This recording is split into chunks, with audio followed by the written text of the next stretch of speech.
You know what happens when an entire generation is raised to believe they are the chosen ones, only to wake up in an economy that treats them like spare parts. You get a psychological experiment running in real time. And for the people born between 1981 and 1996, nobody ever handed them a consent form. I am talking about millennials. And if you feel exhausted, it's not because you're aging. It's because you are living with a cognitive glitch that no other generation has ever had to process. You are the first group in modern history to be statistically worse off than your parents, while being the most educated group to ever walk the earth. The first psychological weight you carry is what I call the Great Expectation Gap. You grew up in the 90s, an era of extreme optimism. You were told that if you followed the map, went to university, took on the debt, and worked hard, the treasure was guaranteed. But when you arrived at the destination, the treasure chest was empty. The participation trophy you were mocked for receiving turned into a master's degree that costs more than a house did in 1980. This creates a state of chronic cognitive dissonance. You hold two opposing beliefs in your head every day. I am high achieving and capable versus I am failing to survive. This whiplash creates a unique neurosis where you treat your career like a trauma response, but you mask it with a perfectly curated profile. This leads to the second phenomenon, the performance paradox.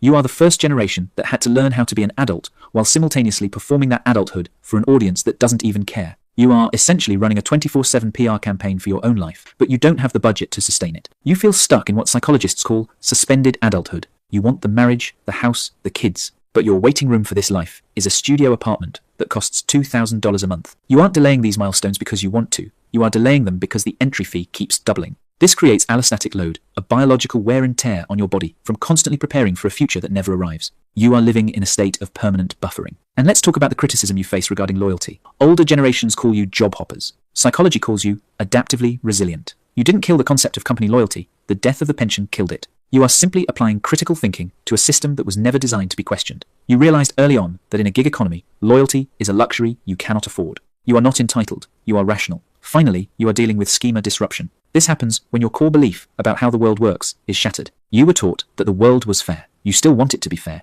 but you no longer believe it will be. This explains why you are simultaneously the most idealistic generation and the most cynical. You are trying to save a planet that feels like it's already burning, while trying to pay off debt for a degree you barely use. So, if you feel a sense of existential dread served with a side of helplessness, understand that this is a normal reaction to an abnormal situation. You are responding exactly how a human being responds when the ground shifts beneath their feet. The map you were given in childhood no longer matches the territory you are walking on today. You aren't broken. You are just the first ones to realize the game is rigged. If you are ready to stop apologizing for surviving in a broken economy, make sure you subscribe to the channel.